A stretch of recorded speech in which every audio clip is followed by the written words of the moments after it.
Welcome to lecture 18. This is 8.2 on the surface area of the solids of revolution.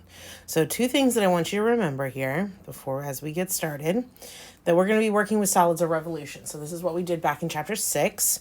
We took a function on a given, or set of functions on a given interval, and we revolved it around some sort of line, most commonly the axes, but some sort of line, and it created a volume of solid, a solid of revolution. And we were finding volumes in chapter 6. Now we want to find surface areas.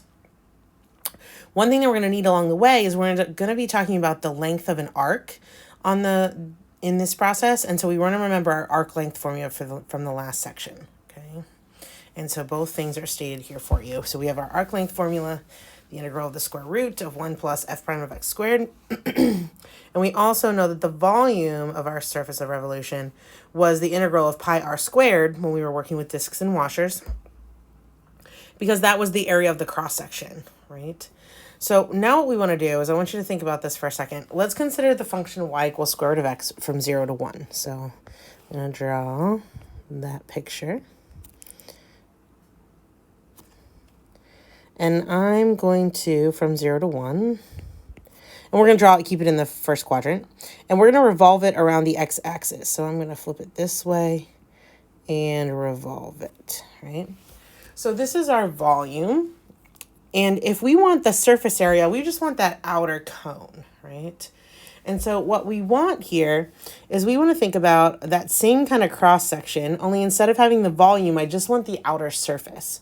So I want to think about my disc, only now I just want a little piece of the outside edge.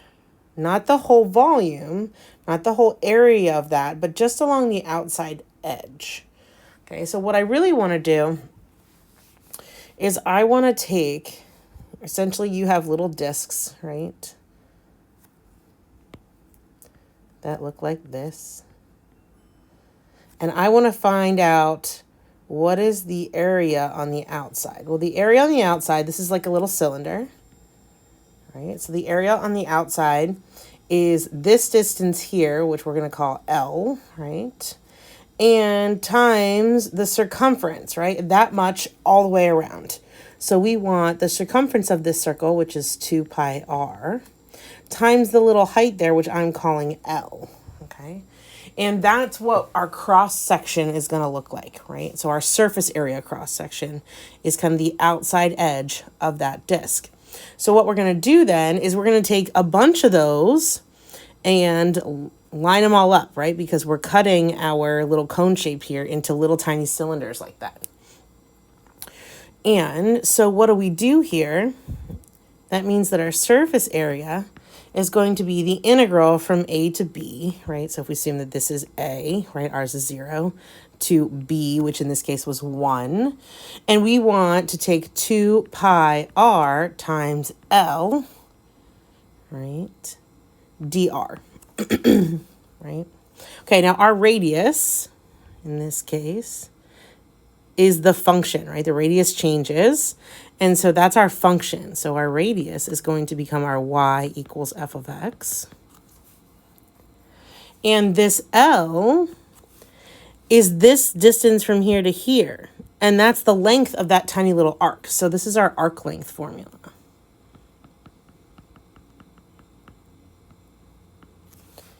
Okay, and so that means when we put this all together, we end up with the formulas that are down there, which look like this. The surface area equals the integral from a to b of 2 pi times f of x times the square root of 1 plus f prime of x squared dx.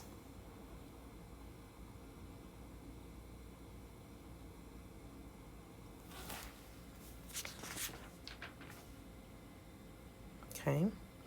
Now, if we change it and go with respect to y, then this just becomes the integral from a to b of 2 pi. F of x is the same as y, and this is the square root of 1 plus dx dy squared with respect to y.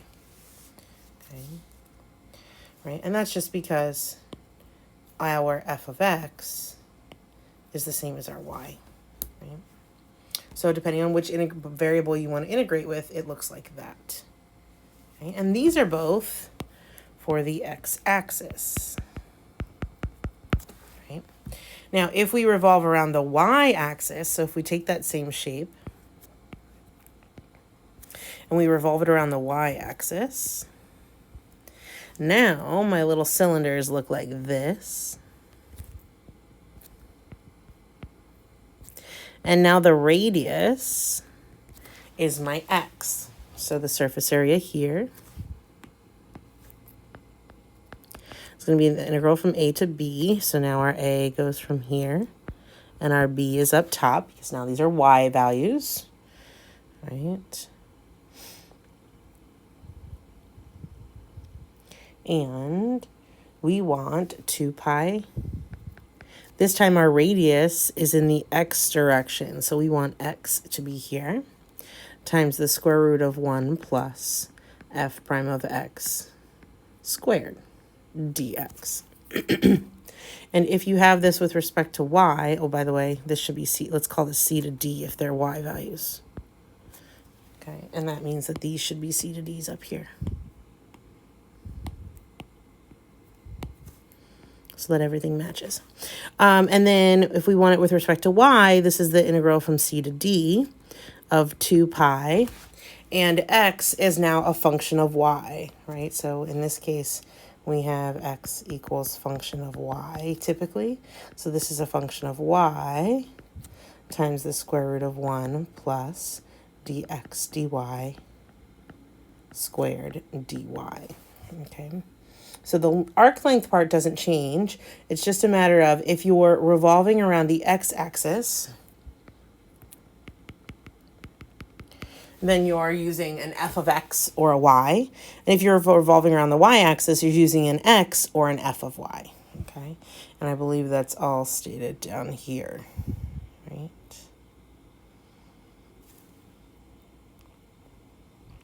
All right. So let's see how this is going to work. So for example 1, we have the curve square root of 4 minus x squared on the interval from -1 of x to -1 is rotated around the x-axis. Find the area of the resulting surface. Okay, here we go. So, excuse my yawning. All right, square root of 4 minus x squared looks like this from -2 to 2. Only we want from -1 to 1. So from -2 to 2, it looks like this, right? That's because of the 4. So we only want it from -1 to 1. So we're only going to take this section of it, and we're going to revolve it around the x-axis. So we have something that looks like this. Okay. So we're going around the x-axis. So we're going to have the surface area equals. We need x boundaries, so we're going from -1 to 1, so that tracks. 2 pi times, now, for around the x-axis, I want f of x and y. So in our case, we have f of x, or y equals, and then the square root of 1 plus f of prime of x squared dx. Okay, so my f of x is going to be my function, but I'm going to need the derivative so that I can start plugging into the arc length. So f of x is 4 minus x squared to the 1/2. So its derivative is 1/2 4 minus x squared to the -1/2 times -2x. So that's going to give me -x over square root of 4 minus x squared. And then I'm going to square that. So f prime of x squared. It's going to give me x squared over 4 minus x squared. And then I'm going to add 1. I clearly did not give you guys enough room to do this. Sorry about that. So I'm going to add 1. So x squared over 4 minus x squared plus 1. So that means you're taking x squared plus 4 minus x squared all over 4 minus x squared. And that's going to give you 4 over 4 minus x squared. And that's what goes underneath the square root. So we're going to have the integral from -1 to 1. You can pull your 2 pi out front. Our function is the square root of 4 minus x squared. And we're multiplying by the square root of whatever I've got down here. So 4 over 4 minus x squared. And hopefully these problems are nice enough that things work out for us. And you can see here that they do. So this is 2 pi times the integral from -1 to 1 of the square root of 4, which is just 2 dx. So this is 4 pi x from -1 to 1.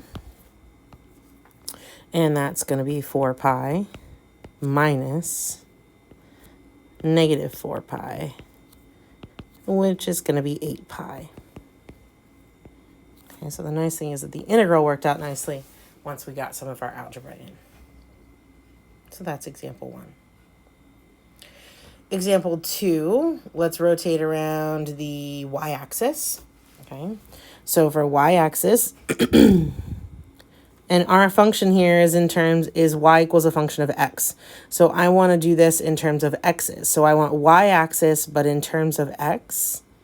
So y-axis in terms of x is going to be this first one.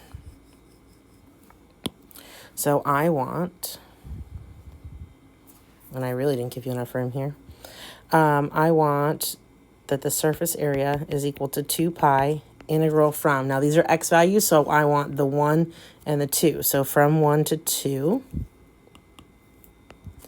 of x times the square root of 1 plus f, excuse me, prime of x squared dx.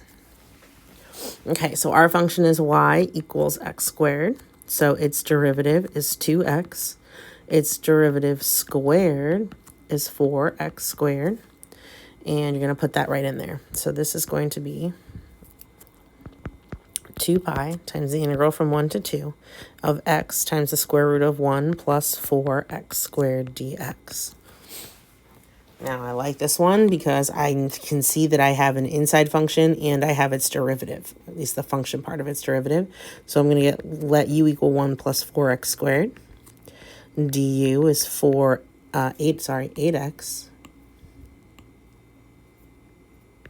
dx.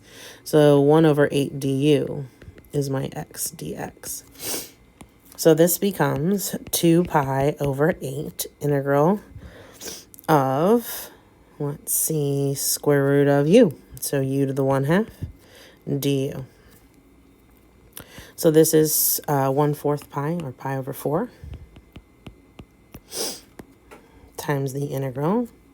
No, we're going to take the antiderivative here. So this becomes u to the 3/2 times 2/3.